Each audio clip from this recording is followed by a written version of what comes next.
Hello hello hello hello hello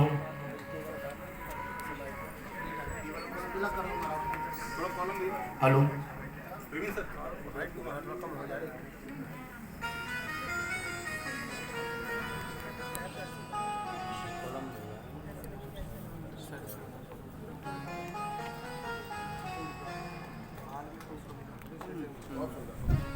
महाराज जी hello chairman sir को भेंट कर दें, ज़्यादा अच्छा रहेगा।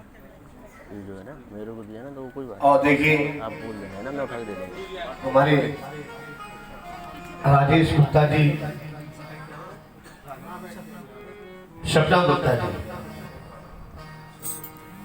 चेयरमैन साहब और साथी सुधीर जी भी एक बार इनके लिए जोर से ताली बजाइए आप लोग।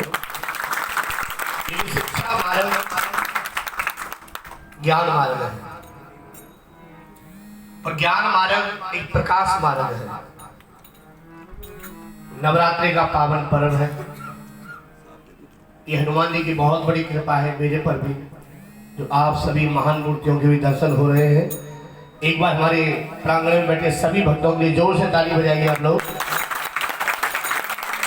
श्रोता भक्ता ज्ञान निधि कथा गुण के है। एक ज्ञान ही ऐसा है, संसार में आकर के जिसके साथ है उसी के साथ ही जाता है। चैती से लेकर जीव जितने हाथी तक बनाई दुनिया में, 1 रुपया से लेकर अरबों तक कमाई संपत्ति, एक रूम से लेकर के बिल्डिंगें तक बनाई, हम सब पट जाती है। लेकिन ज्ञान शिक्षा मार्ग ऐसा है, ये बटता नहीं है, ये प्रेम से दिया जाता है और प्रेम से लिया जाता है। हर चीज आने के बाद जीव तक नष्ट हो जाती है। आज आपने किसी को खाना दिया, पेट में जाकर समाप्त हो गया। आज आपने किसी को धन दिया, जेब में जाकर के समाप्त हो गया। आज आपने किसी को गाड़ी बंगला दिया, लेकिन समाप्त हो गया।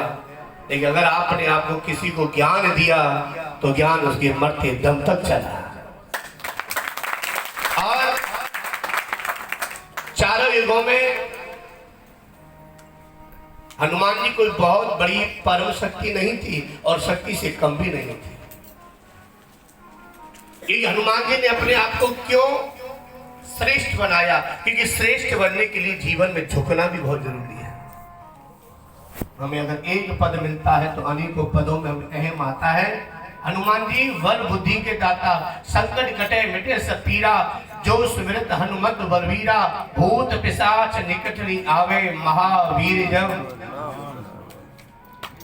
जो भी हमारे भैया जी नृत्य कर रहे थे, कि मैं नाम तो लेना पसंद नहीं करता, उनके लिए तो जितनी जोर से ताली बजाए उतना ही थोड़ा है। अपने आप को ईश्वर को समर्पित करना, और मैं यहाँ तक आप लोगों के दर्शन कर रहा हूँ तो इन्हीं की मेहरबानी है। राम कथा वहां चल रही है, लेकिन मुझे आते आते ऐसे लग रहा है इस प्रांगण में बैठे करके बोले कथा मेरी यही प्रारंभ हो रही है। इसलिए हनुमान जी बल बुद्धि के दाता है। हर चीज हनुमान जी के निकट है। हर युग में जितने भी देवी देवता है वे हनुमान जी के आगे नहीं चले, कि दुनिया चले ना श्री राम के बिना और राम जी चले ना हनुमान के बिना। नहीं, ऐसा क्यों? लक्ष्मण के शक्ति का प्रहार हुआ, क्या भगवान उनको बचा नहीं सकते थे? क्योंकि जो सृष्टि के प्रलय करता, प्रारंभ करता, भूत भविष्य वर्तमान तीनों में विराजमान होने राघव, क्या वो जानकी जी की खोज नहीं कर सकते थे? लेकिन उन्होंने जगत वालों को यही दिखाया, आने वाले प्राणी पर प्रभाव पड़े कि ब्रह्म जगत नारायण को भी एक एक भक्त का सहारा लेना पड़ा, और बिन सहारे की दुनिया चल नहीं सकती है। विषय मेरा ये नहीं है, विषय ये है कि 16,108 गोपियां, जो कभी कभी कन्हैया की तरफ भी जाना चाहिए, 16,108 गोपियां, लेकिन मुरली का ही वखान क्यों आता है? एक बार गोपियों ने कहा, ये मुरली जिस श्याम के लिए हम रात दिन एक करती हैं, जिसके लिए हमने घर छोड़ा, परिवार छोड़ा, कुटुंब छोड़ा, न दिन देखा न रात देखा, जमुना पार किए, लेकिन वो कृष्ण कभी हमको ऐसे नहीं पकड़े जैसे तुझे कभी छोड़ता ही नहीं। हर समय तू कृष्ण की अंग से स्पर्शित रहती है।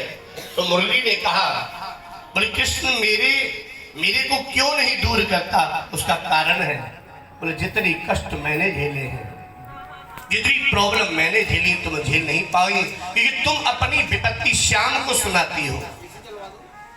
तुम अपनी विपत्तियां श्याम को सुनाती हो। क्योंकि मैं चंद्र शब्दों में, ये समय का सबके पास अभाव है, इसलिए मैं चंद्र शब्दों में लाऊंगा। तो श्याम ने, मुरली ने कहा क्योंकि जितने कष्ट मैंने झेले, तो गोपी ने कहा तूने क्या कष्ट झेला?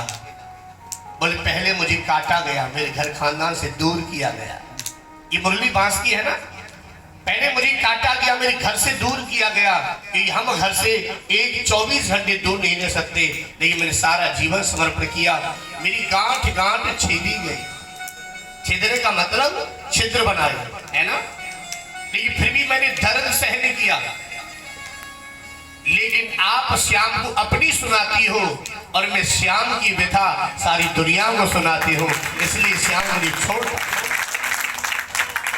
और हनुमान त्रेता में सबसे क्यों पूजे गए? क्योंकि जब भगवान श्री राम लौट करके आ गए, अयोध्या में विराजमान थे, राज्य अभिषेक हो गया, सबने कहा मैंने उसे मारा, मैंने उसे मारा, मैंने उसे मारा। लेकिन हनुमान से पूछा, हनुमान आप